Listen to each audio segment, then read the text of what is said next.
윤 작가 주석 TV 채널을 시청하시는 분들께 먼저 권고의 말씀을 드립니다. 성경이 오점이 없는 창조자 하나님의 말씀임을 증명하는 근거는 바로 성경의 예언입니다. 인류 역사에는 예언이 성취된 연대기가 기록되어 있습니다. 성경의 창세기 1에서 11장은 인류 문명의 발상지 메소포타미아 지대에서 최초로 인류 문명이 시작되기 이전에 약 2000년간 거성 문명이 있었다고 기록하고 있습니다. 그리고 메소포타미아 문명 이후 오늘날까지 약 4000년의 역사에서 일어날 일들을 예언했고, 더 나아가서 오늘날 하이테크 산업기술의 기하급수적인 발전이 성경의 종말론에 관한 예언을 성취하고 있다고 기록되어 있습니다. 요한계시록은 성경 전체의 예언들이 성취되는 연대기의 순서를 알려주는 책으로 성경과 인류 역사 전체를 이해하는 틀을 제공합니다. 그러므로 요한계시록을 공부하는 것은 성경과 인류 역사와 도래할 인류의 미래까지도 이해할 수 있어 매우 중요합니다. 계시록 1장 3절을 보면 성경에서 계시록은 공부하는 자에게 축복을 약속하는 유일한 책입니다. 요한계시록을 이해하기 위해서 구약 성경의 예언 중에 성취된 예언과 아직 성취되지 않은 예언에 관한 사전 지식이 필요합니다. 성경적 진리 1에서 7편까지의 영상에 계시록을 이해하기 위한 사전 지식을 요약해 놓았기 때문에 먼저 보시기를 권고합니다. 33편 예수 그리스도 재림의 필수적 조건, 이스라엘의 회개가 필수인가? 3. 도피 성읍. 유대인과 대환란을 다룬 이전 장에서 여러 차례에 걸쳐 도피 중인 유대인, 특히 충실한 남은 자에 대해 언급했습니다. 지금까지 특정 지점이 정확히 밝혀지지 않았습니다. 유대인들이 숨어 있을 정확한 장소를 찾을 수 있을까? 지금까지 세 가지 단서가 제공되었습니다. 한 가지 단서는 마태복음 24장 16절에 있습니다. 그때 유대에 있는 자들은 산으로 도망하라. 이 구절에 따르면 도피처와 피난처는 산으로 되어 있습니다. 두 번째와 세 번째 단서는 요한계시록 12장 6절과 14절에 나와 있습니다. 그 여인은 광야로 도망하였는데 그곳에는 그들이 그녀를 1260일 동안 부양하도록 하나님께서 그녀를 위하여 마련해 놓으신 곳이 있더라. 그때 그 여인이 큰 독수리의 두 날개를 받았는데 이는 그녀가 광야에 있는 자기 처소로 날아가서 그곳에서 그 뱀의 낯을 피하여 한 떼와 두 떼와 반 떼를 부양받으려 함이더라. 도피처는 산악지역에 있어야 한다는 요건을 충족해야 할 뿐만 아니라 광야에 있어야 한다는 두 번째 요건도 충족해야 합니다. 셋째, 광야는 하나님께서 미리 준비하신 장소이므로 매우 적절하고 현존하는 피난처를 나타냅니다. 앞서 살펴본 세 가지 단서는 앞서 살펴본 구절에서 발견한 것입니다. 결정적이지는 않지만 어디로 라는 질문과 관련이 있을 수 있는 또 다른 구절은 이사야 33장 13에서 16절에 있습니다. 먼 곳에 있는 너희는 내가 행한 것을 들으며 가까이 있는 너희는 나의 권능을 알라. 시온에 있는 죄인들이 두려워하며 무서움이 위선자들을 놀라게 하였느니라. 우리 가운데서 누가 삼키는 불과 더불어 거하겠느냐? 우리 가운데서 누가 영원히 타는 것과 더불어 거하겠느냐? 의롭게 행하며 정직하게 말하는 자, 압제자들의 재물을 멸시하는 자, 손을 흔들어 뇌물을 받지 아니하고 피 흘림을 듣는 데서 귀를 막으며 악을 보는 데서 눈을 가리는 자. 그는 높은 곳에 거할 것이요 방어하는 그의 처소는 바위로 된 요새가 되리라. 양식이 그에게 공급될 것이요 그의 물도 안전하니라. 문맥이 종말의 사건을 다루고 있어 이 구절은 또한 배교자와 충실한 남은 자의 보호와 보존에 관한 한 구별을 지적합니다. 남은 자에 대한 보호가 성취될 수 있는 수단은 16절에 나와 있습니다.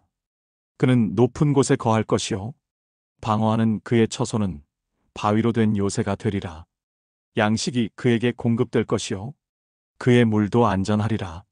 이 구절은 이사야 41장 17에서 20절과 65장 8에서 16절에 언급된 음식과 물이 제공될 것이라는 약속을 재확인하는 것 외에도 은신처 자체의 성격에 대한 몇 가지 통찰력을 제공합니다.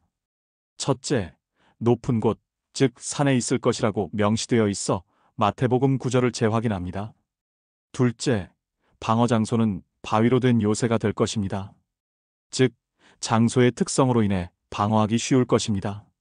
이로써 총 4가지 단서가 생겼습니다. 피난처는 다음과 같습니다. 1. 산악지대. 2. 광야. 3. 미리 준비된 장소. 4. 방어하기가 매우 수월한 곳. 또 다른 구절인 미카 2장 12절은 그 장소를 정확히 지적합니다. 오 야곱아, 내가 반드시 내 모든 자를 모으리라. 내가 반드시 이스라엘의 남은 자를 모으리라. 내가 그들을 보스라의 양같이 모으며 그들의 우리 가운데 있는 양떼처럼 함께 모으리라. 그 모인 사람의 수가 많음으로 인하여 그들이 큰 소리를 내리라. 남은 자들은 보스라의 양처럼 함께 모입니다. 보스라의 양은 다른 양들과 다를 바 없었기 때문에 보스라의 양으로 모인다는 것은 단순히 보스라에 모인다는 것을 의미합니다. 이스라엘은 하나님의 양떼이며 이 양떼는 보스라에 모이게 될 것입니다. 고대 성읍 보스라는 세일산 지역에 위치해 있었습니다. 세일산은 바위가 많은 산맥으로 그 이름은 우툴두툴한 산이라는 뜻입니다. 이것은 마태복음 9절의 요구사항을 충족합니다. 이 산은 고대 에돔의 광야 지역에 위치하기 때문에 요한계시록 9절의 요건을 충족합니다. 세일 산의 산맥은 그 특성상 방어가 가능하여 이사야 9절의 요구사항을 충족합니다. 세일 산은 고대 에돔의 서쪽에 위치하며 사해, 남동쪽에서 아카바 성읍까지 뻗어 있습니다. 사해, 남쪽 해안에서 엘라트만으로 이어지는 갈라진 계곡의 일부인 아라바에 우뚝 솟아 있습니다. 오늘날의 이 지역은 요르단 남부에 있습니다. 남은 자와 보스라를 연결하는 다른 구절은 아마겟돈 전투를 다루는 다음 장에서 다룰 것입니다. 정말 흥미로운 문제는 세일 산맥에서 보스라의 정확한 위치입니다. 두 곳이 제안되었습니다. 하나는 보스라의 이름을 유지하는 것으로 보이는 현재의 아람 마을 부세이라입니다. 이 주장이 가장 지지를 받고 있습니다. 또 다른 제안은 현재 페트라로 알려진 성읍입니다. 두 성읍 모두 위의 모든 요구사항을 충족하지만 필자는 페트라와 일치시키고 싶습니다. 페트라는 세일산의 분지에 위치해 있으며 산과 절벽으로 완전히 둘러싸여 있습니다. 성읍을 드나드는 유일한 길은 약 1.6km에 이르는 좁은 통로를 통해서만 가능하며 도보나 말을 통해서만 이동할 수 있습니다. 따라서 이 도시는 방어하기 쉬우며 주변의 높은 절벽은 이사야 33장 16절의 의미와 확신을 더해줍니다.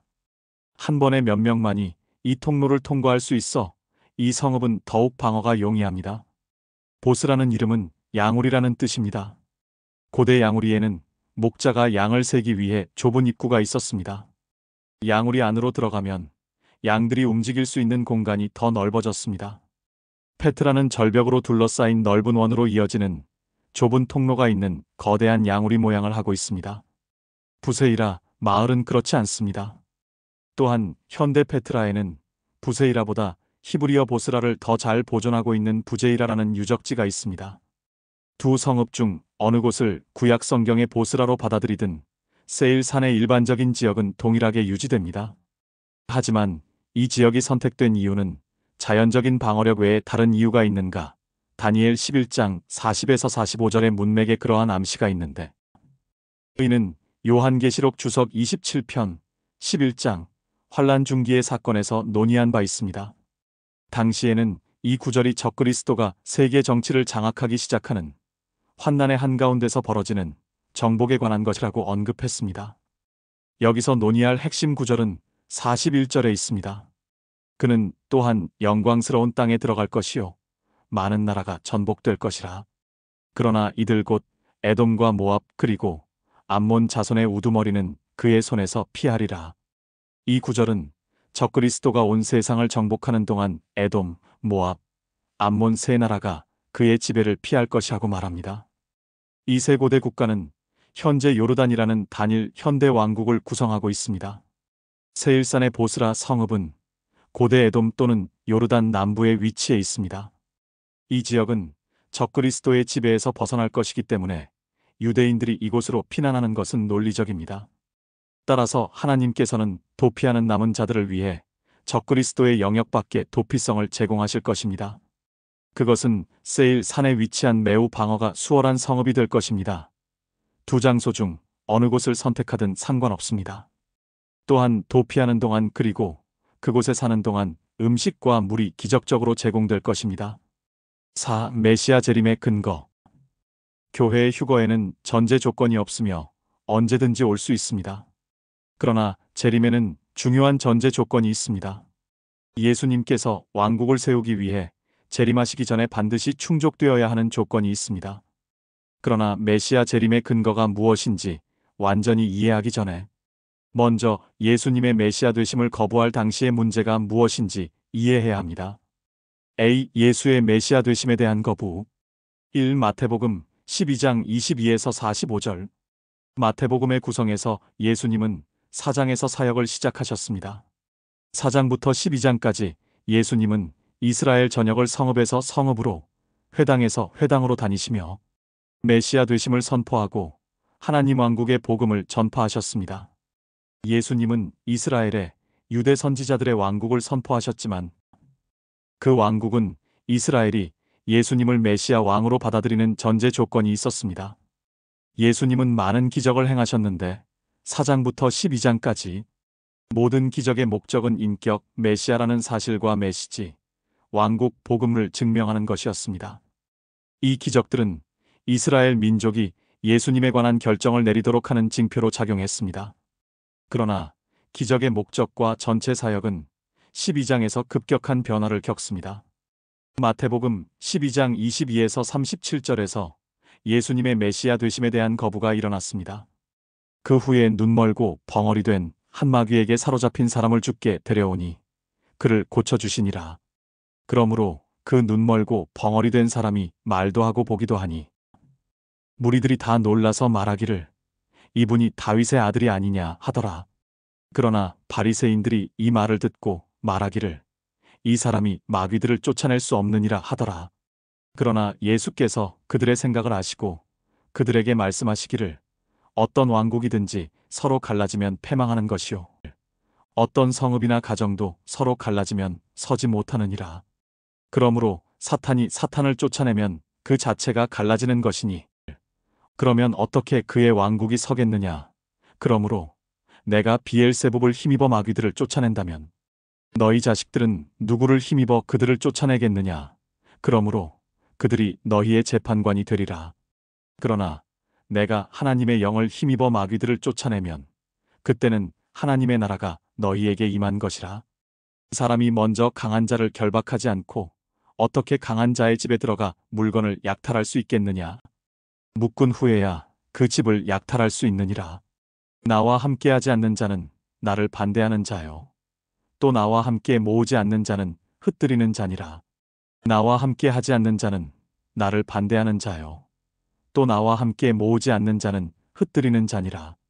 그러므로 내가 너희에게 말하노니 각종 죄와 모독은 사람들에게 용서가 되나 성령을 거스르는 모독은 사람들에게 용서될 수 없느니라. 또 누구든지 인자를 거슬러 말하는 자는 용서받을 수 있어도 누구든지 성령을 거슬러 말하는 자는 용서받을 수 없느니라. 이는 이 세상에서 나오는 세상에서도 마찬가지니라. 나무도 좋고 열매도 좋다고 하든지 나무도 나쁘고 열매도 나쁘다고 하든지 하라. 이는 그 열매로 그 나무를 알기 때문이라. 오 독사들의 세대야, 악한 너희가 어떻게 선한 것을 말할 수 있겠느냐. 이는 마음에 가득한 것을 입이 말하기 때문이라. 선한 사람은 마음에 쌓은 선한 보화에서 선한 것들을 내고 악한 사람은 쌓은 악한 보화에서 악한 것들을 내느니라. 그러나 내가 너희에게 말하노니 사람이 말하는 어떠한 빈말이라도 심판날에는 그에 관하여 해명하게 되리라. 이는 내 말들로 인하여 내가 의롭게 되고 또 내 말들로 인하여 내가 정죄함을 받게 될 것이기 때문이라 하시더라. 예수님이 행하신 많은 기적 중에는 마귀를 쫓아내는 것도 있었습니다. 유대교에도 마귀를 쫓아내는 퇴마의식이 있었습니다. 27절. 그러나 유대인의 퇴마의식에서는 먼저 귀신의 이름을 알아내기 위해 마귀와 교감해야 했습니다. 그런 다음 퇴마사는 마귀의 이름을 사용하여 쫓아낼 수 있었습니다. 누가복음 8장 30절에서처럼 예수님은 유대인의 방법을 사용하신 적도 있습니다. 마귀는 말을 할 때 자신의 지배를 받는 사람의 성대를 사용합니다. 그러나 벙어리 마귀의 경우 그런 종류의 귀신과의 의사소통은 불가능했기 때문에 유대인의 퇴마의식은 아무 소용이 없었습니다. 그러나 유대교 신학은 메시아가 오시면 그런 종류의 마귀도 쫓아낼 수 있다고 가르쳤습니다.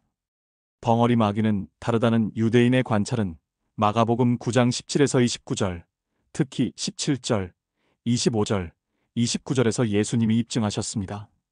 22절에서 예수님은 벙어리 마귀를 쫓아내실 수 있었습니다. 23절에서 사람들은 예수님이 정말 메시아가 될 수 있을까? 라는 질문을 하기 시작했습니다. 이것이 바로 이 기적의 핵심 목적 중 하나였는데 예수님이 참으로 다윗의 아들이라는 것을 알게 하려는 것이었습니다. 그러나 사람들은 스스로 결정을 내리지 않고 종교 지도자인 바리새인들이 판결을 내려주기를 바랐습니다. 바리새인들이 예수가 메시아라는 결론을 내리거나 메시아가 아니라는 결론을 내리기를 기다리고 있었습니다. 바리새인들이 선택할 수 있는 것은 이 두 가지뿐이었습니다.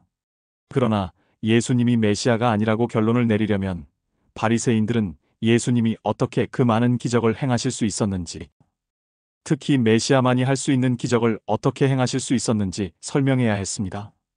24절에서 바리새인들이 선택했습니다.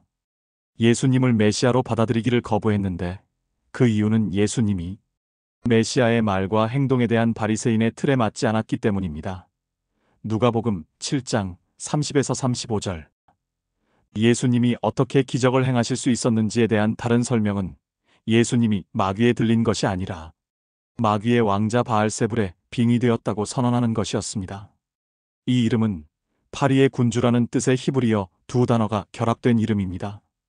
이것이 예수의 메시아 되심을 거부하는 공식적인 근거가 되었습니다. 이것은 예수님께서 제자들에게 경고하신 바리새인들의 누룩이었습니다. 제자들은 바리새인들의 누룩, 즉 예수님이 메시아가 아니라 마귀 들렸다는 가르침을 조심해야 했습니다. 바리새인들은 이러한 이유로 예수님의 메시아 되심을 거부했습니다. 25에서 29절에서 예수님은 바리새인들에게 사탄의 왕국이 분열되는 것을 의미하기 때문에 이것은 사실일 수 없다고 대답하셨습니다. 그런 다음 30에서 37절에서 예수님은 당시 유대인 세대에 대한 심판을 선포하셨습니다. 그 세대는 용서받을 수 없는 죄, 즉 성령을 모독하는 죄를 범했습니다. 성령 모독이 발견되는 문맥에서 성령 모독이 무엇인지 정확히 이해해야 하고 이것이 이 죄가 발견되는 유일한 문맥이며 그에 따라 해석되어야 합니다. 용서받을 수 없는 죄는 개인의 죄가 아니라 민족적 죄였습니다. 예수님 당시 이스라엘 세대가 저지른 것이므로 이후의 유대인 세대에는 적용될 수 없습니다. 용서받을 수 없는 죄의 내용은 예수님이 마귀 들렸다는 이유로 예수님이 육체적으로 계실 때 메시아의 신분을 민족적으로 거부한 것입니다. 이 죄는 용서받을 수 없었고 심판이 내려졌습니다. 심판은 예루살렘과 성전이 파괴되고 유대 민족이 전 세계로 흩어지는 AD 70년에 이루어졌습니다. 오늘날 개인이 범할 수 있는 죄가 아닙니다. 예수님 당시 세대가 저지른 민족적인 죄였으며 그 세대에게는 용서받을 수 없는 죄였습니다. 이 시점부터 복음서에서 이 세대를 특별히 강조하는 이유는 이 세대가 매우 독특한 죄를 지었기 때문입니다. 이 죄에 대한 용서가 없을 것이기 때문에 그 세대를 위해 정해진 심판을 완화할 방법이 없었습니다. 이 심판은 40년 후인 AD 70년에 이루어질 예정이었습니다. 38에서 40절에서 예수님은 기적에 관한 새로운 정책을 발표하셨습니다. 그때 서기관들과 바리새인들 몇 사람이 대답하여 말씀드리기를 선생님, 우리는 선생님에게서 표적을 보기 원하나이다 하더라. 그러나 주께서 그들에게 대답하여 말씀하시기를 악하고 음란한 세대가 표적을 구하나 선지자 요나의 표적밖에는 줄 표적이 없도다. 요나가 사흘 낮과 밤을 고래 뱃속에 있었듯이 인자도 그처럼 사흘 낮과 밤을 땅의 심장 속에 있을 것이라. 바리새인들은 심판의 선언에 깜짝 놀랐습니다. 예수님이 지금까지 메시아 되심을 입증하기 위해 아무것도 하지 않은 것처럼 표적 38절을 요구하며 다시 공세를 취하려고 했습니다. 그러나 39절에서 표적에 관한 정책의 변화가 있습니다. 이제부터는 한 가지 표적 외에는 더 이상 표적이 없을 것입니다. 이 사건 이후에도 예수님은 계속해서 기적을 행하셨지만 그 기적의 목적이 바뀌었습니다. 더 이상 자신의 인격과 민족에게 전하는 메시지를 증명하기 위한 목적이 아니라 민족이 결정을 내리도록 하기 위해서였습니다. 이제 그 결정은 내려졌고 돌이킬 수 없게 되었습니다. 오히려 기적은 12사도가 예수님의 메시아 되심을 거부한 결과로 수행해야 할 새로운 종류의 사역을 위해 12사도를 훈련시키기 위한 목적이었습니다. 이것이 사도행전에서 사도들이 수행한 사역입니다. 그 세대에는 부활의 표적인 요나의 표적 외에는 다른 표적이 없었습니다. 첫째, 나사로의 부활. 둘째, 예수님 자신의 부활. 셋째, 환난 중 두 증인의 부활 등 세 차례에 걸쳐 이스라엘에 임할 징표입니다. 처음 두 가지는 거부되었습니다. 세 번째는 받아들여질 것입니다.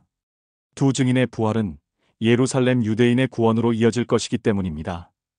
요한계시록 주석 27편의 11장 환난 중기의 사건을 참조. 그런 다음 41에서 45절에서 예수님은 그 세대에 대한 심판의 말씀으로 결론을 내리셨습니다. 이 세대에 관한 문구가 얼마나 자주 등장하는지 주목해야 합니다. 심판 때에 니느웨 사람들이 이 세대와 함께 일어나서 이 세대를 정죄하리니 이는 그들이 요나의 전파로 회개하였기 때문이라.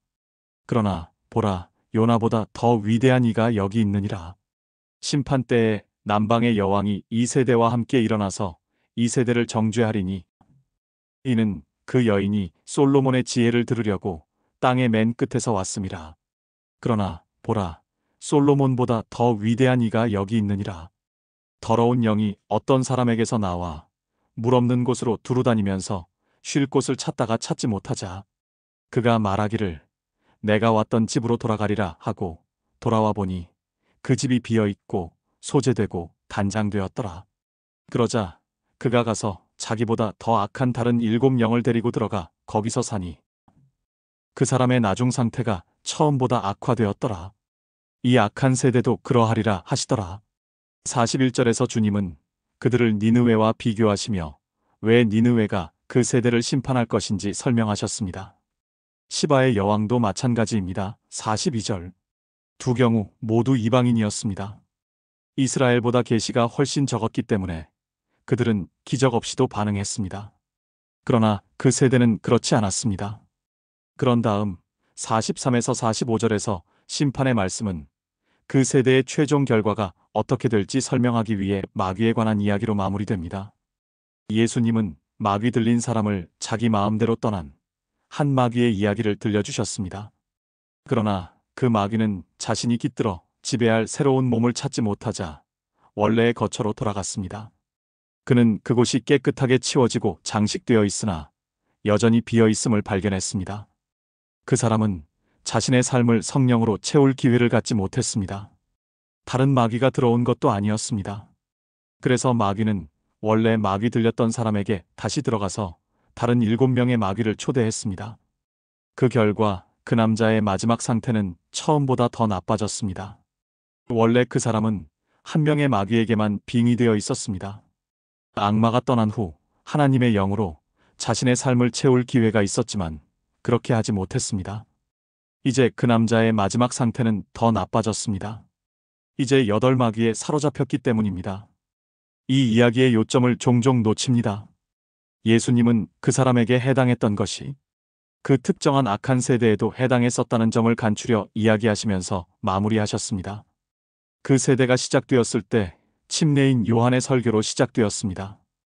요한의 사역은 사람들이 메시아를 영접할 수 있도록 준비하는 것이었습니다. 요한의 설교를 통해 그 세대는 휩쓸리고 장식되었습니다. 그러나 메시아가 오셨을 때 그들은 마귀 들림을 이유로 거부했습니다. 예수의 메시아 되심을 거부했기 때문에 휩쓸리고 압류되었던 그 나라는 이제 텅 빈 채로 남아 있었습니다. 그리고 비어 있었기 때문에 그 세대의 마지막 상태는 첫 세대보다 더 나쁠 수밖에 없었습니다. 그 세대가 시작되었을 때 로마의 지배를 받고 있었습니다. 그러함에도 불구하고 국가적 실체가 있었습니다. 사내들인에서 거의 자치권을 가진 정부 형태였습니다. 예루살렘은 헤롯 시대의 영광을 그대로 간직하고 있었고 성전의 종교적 예배 제도도 그대로 유지되었습니다. 그러나 예수님의 메시아 되심을 거부하고 AD 70년에 심판을 받은 결과로 훗날 이스라엘의 국가적 실체는 더 이상 존재하지 않게 되었습니다. 속박의 땅에서 로마 군대가 뿔뿔이 흩어버렸습니다. 유대교의 중심이었던 성전은 완전히 파괴되어 돌 하나도 남아있지 않았습니다. 결국 유대인들은 전 세계로 흩어졌습니다. 그래서 실제로 그 세대의 마지막 상태는 첫 번째 세대보다 더 나빠졌습니다. 유대인들은 속박에서 전 세계로 흩어졌습니다. 이 요한복음 11장 1에서 57절, 마태복음 12장 사건 이후에도 바리새인들은 예수님께 다가와 인격과 메시지를 증명할 표적을 요구했습니다. 마태복음 16장 1에서 4절. 그러나 예수님은 더 이상 표적을 주지 않으시고 부활의 징표인 요나의 표적만을 약속하셨습니다. 요한복음 11장 1에서 44절에 기록된 나사로의 부활은 요나의 첫 번째 징표입니다. 예수님은 이전에 다른 사람들을 죽음에서 살리셨지만 다른 모든 부활은 단 몇 구절로 다루고 있습니다. 하지만 여기서 요한은 44절을 이용하여 나사로의 부활에 대해 자세히 설명합니다. 왜 그런가? 이것이 예수님께서 약속하신 요나의 표적이기 때문입니다. 42절에서 예수님은 나사로가 누구를 위해 살아났는지, 즉 유대인 무리를 위해 살아났다는 것을 매우 분명하게 말씀하셨습니다. 아버지께서 항상 내게 들으시는 줄 내가 알았나이다. 이제 내가 말한 것은 여기 둘러서 있는 무리 때문이니 그들로 아버지께서 나를 보내신 것을 믿게 하려 함이니이다. 그리고 45에서 46절에 유대인들의 반응이 나옵니다. 그때 마리아에게 왔다가 예수께서 하신 일들을 본 많은 유대인이 주를 믿었으나 그중 몇 사람은 바리새인들에게 가서 예수께서 행하신 일들을 말하더라. 일부 유대인들은 요나의 첫 번째 표적에 올바르게 반응하여 예수가 자신이 주장한 그분이라고 믿었습니다. 그러나 다른 유대인들은 여전히 지도자들의 어떤 말이나 판단을 원했기 때문에 바리새인들에게 예수님이 하신 일을 보고했습니다. 이것이 예수님이 약속하신 표적이었기 때문에 그들은 47에서 50절과 53절에 나오는 도전에 응답했습니다. 이에 선임 제사장들과 바리새인들이 공회를 소집하고 말하기를, 이 사람이 많은 기적을 행하니 우리가 어찌하랴? 만일 우리가 그를 이대로 두면 모든 사람이 그를 믿을 것이요. 그러면 로마인들이 와서 우리의 처소와 민족을 다 빼앗아 가리라 하더라. 그러나 그들 중 한 사람, 즉 그 해의 대제사장인 카야파가 그들에게 말하기를, 너희가 아무것도 모르며 또 한 사람이 백성을 위하여 죽어서 온 민족이 멸망치 않는 것이 우리에게 유익한 줄을 너희가 생각지 못하는도다 하니, 이것은 그가 스스로 말한 것이 아니라 그 해의 대제사장으로서 예수께서 그 민족을 위하여 죽으실 것을 예언한 것이라. 그날부터 그들이 주를 죽이려고 함께 모의하더라. 바리새인들은 마태복음 12장에 대한 원심 판결에 따라 대응했습니다. 산헤드린은 나사로의 부활에서 주어진 요나의 표적을 어떻게 다시 해석할 것인지에 관한 결정을 내리기 위해 함께 모였습니다. 그들은 거부한다는 판결을 내렸고 예수를 사형에 처할 기회를 모색했습니다. 예수님의 메시아 되심에 대한 거부는 이제 완성되었습니다. 예수님의 메시아 되심을 거부하는 것을 넘어 이제 예수님을 사형에 처하는 유죄 판결을 내렸습니다. 54에서 57절은 산헤드린 평결의 결과를 보여줍니다. 첫째, 예수님은 죽을 때가 아직 이르지 않았기 때문에 잠시 숨어 계셨습니다. 54절. 둘째, 사람들은 여전히 예수님의 인격에 관해 의문을 제기했는데 이는 나사로의 부활에 비추어 볼 때 논리적으로 당연한 일이었습니다. 55에서 56절. 셋째, 산헤드린의 평결은 57절에서 대중에게 전달되었습니다. 그때 선임 제사장들과 바리새인들이 명령을 내렸으니 이는 만일 누구든지 주가 어디에 있는 것을 알면 이를 알려서 주를 붙잡게 하라. 그들은 예수를 죽일 기회를 찾았습니다. 마태복음 12장에서 일어난 예수님의 메시아 되심에 대한 거부는 요한복음 11장에서 예수 인격에 대한 사형 선고로 절정에 달했습니다. 요나의 첫 번째 표적인 나사로의 부활은 거부되었습니다. 3. 누가복음 19장 41에서 44절. 누가복음 19장 41에서 44절에서는 예수님의 메시아 되심을 거부한 죄의 본질에 대해 더 자세히 설명합니다. 이 구절은 예수님이 예루살렘에 입성하신 승리의 맥락에 있습니다. 수천 명의 유대인이 호산나, 주의 이름으로 오시는 분은 복이 있도다 라고 외쳤는데, 이는 시편 118편 26절의 메시아적 문맥에 근거한 유대적 관점에서 볼 때 공식적인 메시아적 인사입니다. 예수님이 예루살렘에 다가오자 유대인 대중은 예수님의 메시아 되심을 선포했습니다. 그러나 유대 지도자들은 이미 용서받을 수 없는 죄를 범했습니다. 그 세대에는 이미 심판이 내려진 상태였습니다. 용서할 수 없는 죄였기 때문에 그 심판을 완화할 방법이 없었습니다. 그래서 예수님은 자신을 메시아로 선포하는 군중들에도 불구하고 누가복음 19장 41에서 44절에서 예루살렘 도성을 향해 심판의 말씀을 선포하셨습니다.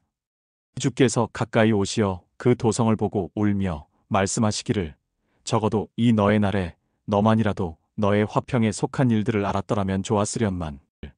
그러나 이제는 그것들이 너의 눈에서 감추어졌느니라. 그날이 너에게 임하리니 그때에는 내 원수들이 너희 주위에 방벽을 쌓고 너를 포위하여 사방에서 가두리라. 또 그들은 너를 땅에 내어 치리니 내 안에 있는 내 자식들까지라. 그리고 그들은 너에게 돌 위에 돌 하나도 남겨두지 아니하리라. 너를 감찰할 때를 내가 알지 못하기 때문이라 하시더라. 4. 마태복음 2장 31에서 36절. 그 세대의 심판을 다루는 또 다른 성경 구절은 마태복음 2장 31에서 36절입니다. 이 장 전체는 이스라엘의 지도층인 서기관과 바리새인들이 여러 가지 죄를 범한 것에 대한 비난과 정죄에 전념하고 있습니다. 1에서 12절에서는 위선, 13에서 14절에서는 메시아를 거부하도록 민족을 이끌었다는 점, 15절에서는 개종자들을 타락시켰다는 점, 16에서 22절에서는 바리새적 전통을 통해 모세 율법을 무력하게 만들었다는 점, 23에서 24절에서는 소수를 중시했다는 점, 25에서 28절에서는 외형에만 관심을 가졌다는 점, 29에서 36절에서는 선지자들을 거부했다는 점에서 정죄를 받습니다. 이 정죄에는 이 비난과 관련된 두 가지 핵심 부분이 있습니다. 첫 번째는 마태복음 23장 13절입니다. 그러나 위선자인 서기관들과 바리새인들아, 너희에게는 화가 있으리라. 이는 너희가 사람들에게 천국을 닫아버려서 너희 자신도 들어가지 않고 들어가려고 하는 사람들도 들어가지 못하게 하기 때문이라. 바리새인들은 예수의 메시아 되심을 거부했을 뿐만 아니라 온 민족이 거부하도록 이끈 책임도 있습니다. 이것은 나중에 예수 재림의 근거가 무엇인지 이해하기 위해 주목해야 할 중요한 요소입니다. 두 번째 핵심 구절은 마태복음 23장 29에서 36절입니다. 위선자인 서기관들과 바리새인들아, 너희에게 화 있으리라. 이는 너희가 선지자들의 묘를 세우고 의인들의 무덤을 꾸미며 말하기를 만일 우리가 우리 조상의 때에 살았더라면 선지자들의 피를 흘리게 하는 그 사람들에게 가담하지 아니하였으리라 함이니 그리하여 너희가 그 선지자들을 죽인 자들의 자손임을 스스로 증거하는 것이라. 그러므로 너희가 너희 조상들의 분량을 채우라. 너희 뱀들아, 독사들의 세대야, 어떻게 너희가 지옥의 저주에서 피할 수 있겠느냐. 보라, 이 때문에 내가 선지자들과 지혜 있는 자가 그 중에서 더러는 죽이고 십자가에 못 박을 것이며 더러는 너희의 회당에서 채찍질하고 이 성읍에서 저 성읍으로 쫓아다니며 박해하리라. 그리하여 땅에 쏟아진 의로운 모든 피가 너희 위로 돌아오리니 의인 아벨의 피로부터 너희들이 성전과 제단 사이에서 죽인 바라키아의 아들 사카랴의 피까지니라. 진실로 내가 너희에게 말하노니 이 모든 것이 이 세대에 임하리라. 이 구절들은 그 세대에 대한 심판의 엄중함을 강조합니다. 심판은 주로 지도자들에 대한 것이지만 그 지도자들이 주님의 메시아 되심을 거부하는데 앞장섰던 민족에 대한 심판이기도 합니다. 예수님은 그들이 자신의 메시아 되심을 거부한 것에 대한 책임을 져야 할 뿐만 아니라 구약의 모든 선지자의 피에 대한 책임도 져야 한다고 말씀하셨습니다. 예수님이 사용하신 구약 성경의 유대교적 순서에 따르면 성경의 첫 번째 책은 아벨이 언급된 창세기입니다. 마지막 책은 스가랴가 언급된 역대기하입니다. 예수님은 오늘날 사람들이 창세기부터 요한계시록까지라고 말하는 것처럼 창세기부터 역대기하까지 모든 피에 대해 그들이 유죄라고 선언하셨습니다. 그래서 그 세대는 모든 선지자의 피에 관하여 유죄였습니다. 그 이유는 하나님께서 메시아에 관해 말씀하시려는 모든 것이 이미 유대인 선지자들을 통해 전해졌기 때문입니다. 그 세대는 구약 성경 전체를 손에 쥐고 있었습니다. 또한 침례인 요한의 설교를 통해 곧 주님이 오실 것을 선포했습니다. 마지막으로 모든 확실한 표적을 가지고 오신 메시아 예수의 육체적 현현과 임재를 경험했습니다. 그러함에도 불구하고 이스라엘 민족은 지도자들의 본을 따라 예수님의 메시아 되심을 거부했습니다. 이런 이유로 메시아에 대해 말한 모든 선지자의 피에 대한 책임을 져야 할 것입니다. 이것은 36절에 선언된 대로 그 세대에게만 해당되는 일입니다. 진실로 내가 너희에게 말하노니 이 모든 것이 이 세대에 임하리라. 용서받을 수 없는 죄에 대한 심판입니다. 지금까지의 요점은 이것입니다. 예수님의 메시아 되심은 유대 지도자들에 의해 거부되었고 유대 지도자들은 마귀 들림에 근거하여 예수님의 메시아 되심을 거부하도록 민족을 이끌었습니다. 위의 말씀이 선포된 지 며칠 후 예수님의 부활과 함께 요나의 두 번째 표적이 나타났습니다. 이 두 번째 요나의 표적은 사도행전의 첫 7장에서 거부되었습니다. 사도행전 7장에서 사내들인이 스테판을 돌로 치는 것은 요나의 두 번째 표적을 공식적으로 거부한다는 표시였습니다. 그 때문에 8장에 이르러서야 처음으로 비유대인 세계에 복음이 전파됩니다. 히브리서는 박해로 인해 유대교로의 복귀를 고려하고 있던 유대인 신자들에게 쓰여졌습니다. 히브리서의 저자는 메시아를 거부한 유대교로부터 완전히 분리되어야 한다고 경고했습니다. 그렇게 하지 않으면 AD 70년의 심판에 휘말려 육체적 죽음을 겪게 될 것이라고 경고했습니다. 유대교에서 완전히 분리되어야만 그 세대에 내려질 심판을 피할 수 있는 기회를 얻을 수 있었습니다. 물론 히브리서에는 그 결과가 어떠했는지는 알려지지 않았습니다. 그러나 요세푸스와 유세비우스가 2세기 유대교 역사가 헤시기피우스의 말을 인용한 것을 보면 알 수 있습니다. 이 두 사람은 히브리서에 순종하여 유대교 신자들이 어떻게 유대교에서 분리되었는지를 기록했습니다. AD 66년 로마에 대한 반란이 시작되자 메시아닉 유대인 공동체 전체가 조국을 떠나 요르단강 동쪽 기슭의 펠라 마을에서 전쟁이 끝나기를 기다렸습니다. 로마에 대항한 이 유대인 반란으로 110만 명의 유대인이 죽었지만 유대인 신자는 단 한 명도 죽지 않았습니다. 히브리서 저자의 말씀에 순종하지 않았다면 육체적 죽음을 겪었을 것입니다. 그러나 순종했기 때문에 목숨을 걸고 탈출했고 그 세대에 대한 심판에서 벗어났습니다. 재림의 전제 조건. 이 모든 것을 말했으니 그렇다면 재림의 근거는 무엇인가? 이를 발견하기 위해서는 성경의 5구절을 더 살펴볼 필요가 있습니다. 첫 번째 구절은 레위기 26장 40에서 42절입니다. 만일 그들이 나를 거역하여 잘못한 그들의 허물과 또 그들이 나에게 반대하여 행하였던 그들의 죄악과 그들 조상들의 죄악을 함께 자백하면 나도 그들에게 반대하여 행하여서 그들을 원수의 땅으로 데려왔으니 만일 그때에 그들의 할례를 받지 아니한 마음이 겸손하게 되어 그들이 그들의 죄악의 형벌을 받아들이면 그때는 내가 야곱과의 내 언약을 기억하며 또 이삭과의 내 언약과 아브라함과의 내 언약도 기억할 것이며 내가 그 땅도 기억하리라. 레위기 26장에서 모세는 하나님의 계시된 뜻에 대한 불순종으로 인해 유대인들이 전 세계로 흩어지게 될 것이라고 예언했습니다. 신약 성경에 따르면 이는 예수의 메시아 되심을 거부한 직접적인 결과였습니다. 39절에 이르면 전 세계에 흩어짐이 사실로 드러납니다. 여기까지는 레위기 26장이 성취된 것입니다. 그런 다음 42절에서 모세는 하나님께서 이스라엘에 아브라함 언약의 모든 축복과 약속, 특히 약속의 땅과 관련된 언약을 주실 모든 의도를 가지고 계신다고 말합니다.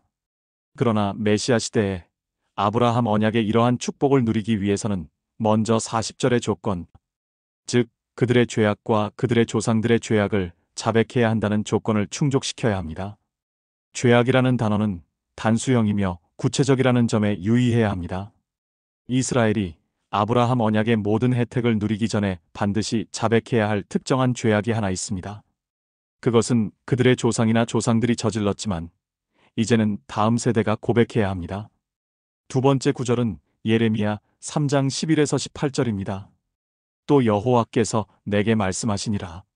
타락한 이스라엘이 패역한 유다보다 더 자신을 정당화시켰도다. 가서 이 말들을 북쪽을 향하여 선포하여 말하라. 너 타락한 이스라엘아, 돌아오라. 여호와가 말하노라. 내가 나의 분노를 너희에게 내리게 하지 아니하리니 이는 나는 자비하며 분노를 영원히 간직하지 아니할 것임이라. 여호와가 말하노라. 여호와 너의 하나님을 거슬러 범죄한 것과 모든 푸른 나무 아래서 타국인들에게로 내 길을 흩어버린 것과 너희가 내 음성에 복종하지 않았던 내 죄악을 인정하기만 하라. 여호와가 말하노라. 오 타락한 자식들아, 돌이키라. 여호와가 말하노라. 이는 내가 너희에게 장가들었음이라. 내가 너희에게서 성읍 중 하나와 족속들 중 둘을 취하여 너희를 시온으로 데려오리라. 또 내가 내 마음에 합당한 목자들을 내게 주리니 그들이 너희를 지식과 명철로 먹이리라. 여호와가 말하노라. 너희가 그때에 그 땅에서 번식하고 용성하게 되면 사람들은 주의 언약궤를 더 이상 말하지 아니할 것이요 생각지도 아니할 것이며 기억하지도 아니할 것이요 가보지도 아니할 시온으로 데려오리라. 그때 사람들은 예루살렘을 주의 보좌라 부를 것이며 여호와의 이름으로 모든 민족들이 그곳 예루살렘에 모일 것이며 사람들은 더 이상 그들의 악한 마음의 상상을 따라 행하지 아니하리라. 그날들의 유다 집이 이스라엘 집과 함께 행하리니 그들이 함께 북쪽 땅에서 나와 내가 너희의 조상에게 유업으로 주었던 땅으로 오리라. 14에서 18절에서 예레미야는 하나님께서 메시아 왕국에서 이스라엘을 위해 준비하신 축복을 설명하기 시작합니다. 메시아께서 왕국을 세우실 때 유대 민족에게는 엄청난 축복과 회복의 시기가 될 것입니다. 그러나 이 모든 축복의 조건은 13절에 나오는데 여기서 그들은 그들의 하나님 여호와께 저지른 특정한 죄악 하나를 인정하거나 고백해야 합니다. 세 번째 구절은 스가랴에 있습니다. 스가랴 12장, 13장, 14장은 하나의 주제를 전개하는 하나의 예언적 계시이며 하나의 사상적 단위입니다. 13장은 이스라엘 민족이 죄에서 깨끗하게 되는 것에 관하여 이야기합니다. 14장은 재림과 왕국의 설립에 관하여 설명합니다. 그러나 이스라엘의 정결에 이은 재림과 메시아 왕국은 모두 스가랴 12장 10절에 근거하고 있습니다. 또 내가 다윗의 집과 예루살렘의 거민들 위에 은혜와 간구의 영을 부어주리라. 그러면 그들은 그들이 찔렀던 나를 쳐다볼 것이며 그들이 그를 위하여 비통에 잠기리니 마치 어떤 사람이 자기 처사들을 위하여 비통에 잠기듯 하리라. 이스라엘이 죄 사함을 받기 전에 그리고 메시아가 왕국을 세우기 위해 다시 오시기 전에 이스라엘은 먼저 자기들이 찔렀던 메시아를 바라보고 킹 제임스 성경에서처럼 메시아의 재림을 간구해야 합니다. 그렇게 한 후에야 비로소 정결함을 받고 메시아 시대의 축복을 누리기 시작할 것입니다. 네 번째 구절은 호세아 5장에 있습니다. 호세아 5장 전체에서 말씀하시는 분은 하나님이시며 하나님께서는 15절에서도 여전히 말씀하고 계십니다. 내가 가서 내 자리로 돌아가 그들이 그들의 범죄를 인정하고 나의 얼굴을 구할 때까지 있으리니 그들이 고난 중에 있을 때 나를 먼저 찾으리라. 이 구절을 이해하려면 몇 가지 전제가 필요합니다. 누구든지 어떤 장소로 돌아가기 위해서는 먼저 그곳을 떠나야 합니다. 이 구절에서 하나님은 자신의 자리로 돌아갈 것이라고 말씀하십니다. 하나님의 장소는 하늘의 왕국입니다. 하나님께서 하늘의 왕국으로 돌아가시려면 먼저 하늘의 왕국을 떠나야 합니다. 문제는 하나님께서 언제 하늘의 왕국을 떠나셨는가? 하나님은 나사렛 예수의 인격으로 성육신하실 때 하늘의 왕국을 떠나셨습니다. 그 후 그분께 저지른 한 가지 특정한 범죄, 단수형 단어로 인해 올리브산에서 승천하실 때 하늘로 돌아오셨습니다. 이 구절은 또한 하나님이 하늘로 돌아가신 원인이 된 범죄를 인정하거나 고백하기 전까지는 다시 지상에 돌아오지 않으실 것이라고 말합니다. 유대 민족이 예수님 인격에 대해 저지른 죄는 무엇인가? 많은 사람이 생각하는 것처럼 예수님을 죽인 것이 아닙니다. 예수님을 실제로 죽인 것은 유대인이 아닌 이방인의 손에 의해 이루어졌습니다. 이방인 판사로부터 정죄를 받고 형을 선고받았습니다. 이방인 병사들이 십자가에 못 박았습니다. 그러나 이 모든 것은 궁극적으로 유대인의 수용이나 유대인의 거부와 상관없이 예수님은 죄의 희생제물이 되시기 위해 어쨌든 죽어야 했기 때문에 궁극적으로 관련이 없습니다. 이스라엘의 민족적 범죄는 예수님의 메시아 되심을 거부하는 데 있었습니다. 이 구절에 따르면 이 범죄를 인정하거나 고백할 때만 메시아가 이 땅에 다시 오실 것입니다. 다섯 번째 구절은 마태복음 23장에 있습니다. 앞서 살펴본 바와 같이 이 구절에는 당시 유대 지도층이었던 서기관과 바리새인들이 메시아 되심을 거부하는데 앞장선 것에 대한 메시아의 비난이 담겨 있습니다. 메시아는 37에서 39절에서 여전히 그들에게 말씀하고 계셨습니다. 오 예루살렘아, 예루살렘아, 선지자들을 죽이며 너에게 보낸 사람들을 돌로 치는 자야. 마치 암탉이 자기 병아리들을 날개 아래 함께 모으듯이 내가 얼마나 자주 내 자녀들을 모으려고 하였더냐. 그러나 너희가 원치 아니하였도다. 보라, 너희 집이 황폐하여 버린 바 되리라. 내가 너희에게 말하노니 이제부터 너희가 주의 이름으로 오시는 이는 복이 있도다 라고 말할 때까지 나를 보지 못하리라. 예수님은 유대 지도자들에게 말씀하시면서 자신을 받아들이기만 한다면 모으겠다는 원래의 소망을 되풀이하십니다. 37절. 예수님의 메시아 되심을 거부했기 때문에 모이는 대신 흩어지게 될 것입니다. 그들의 집인 유대 성전은 황량하게 방치되어 아무것도 남지 않고 파괴될 것입니다. 38절. 그러나 예수님은 그들이 말할 때까지 다시는 자신을 보지 못할 것이라고 선언하십니다. 주의 이름으로 오시는 이는 복이 있도다. 이것은 메시아적인 인사말입니다. 그들이 예수님의 메시아 되심을 받아들이는 것을 의미합니다. 따라서 예수님은 유대인들과 유대인 지도자들이 다시 오라고 요청할 때까지 이 땅에 다시 오시지 않을 것입니다. 유대 지도자들이 한때 예수님의 메시아 되심을 거부하도록 이끌었던 것처럼 그들은 언젠가 예수님의 메시아 되심을 받아들이도록 이끌어야 합니다. 이 사실이 역사 전반에 걸쳐 특히 환난 기간 유대인들을 상대로 한 사탄의 전쟁을 설명해 줍니다. 사탄은 메시아가 재림하면 자유가 끝나는 것을 알고 있습니다. 사탄은 또한 유대인 지도자들이 다시 오라고 요청할 때까지 예수님이 다시 오지 않을 것임을 알고 있습니다. 따라서 사탄이 유대인들이 민족적으로 회개하기 전에 유대인들을 단번에 멸망시키는데 성공할 수 있다면 예수님은 다시 오지 않으실 것이고 사탄의 경력은 영원히 안전할 것입니다. 그 때문에 사탄은 네 번째 거처에 갇히고 자신의 시간이 얼마 남지 않았다는 것을 알면 사탄이 모든 역량을 동원하여 유대인을 완전히 멸절시키려고 할 것입니다. 인종, 민족, 국가, 경제, 정치, 종교, 신학 등 모든 형태의 반유대주의는 적극적이든 소극적이든 모두 재림을 피하기 위한 사탄의 전략 중의 일부입니다. 그러므로 이것이 재림의 두 가지 근거입니다.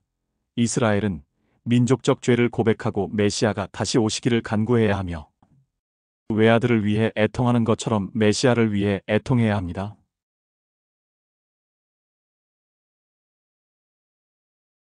성경이 창조주 하나님의 말씀임을 증명해 주는 것은 바로 예언입니다. 구독과 알림을 설정해 놓으시면 매주 일요일 오후 7시에 올리는 요한계시록 주석을 보실 수 있습니다. 요한계시록은 구약 성경의 모세오경과 예언서들 그리고 신약 성경에 흩어져 있는 모든 예언 중에 이미 성취된 예언들과 오늘날 현재 성취되고 있는 예언들과 성취가 임박한 예언들을 구별하는 틀을 제공합니다.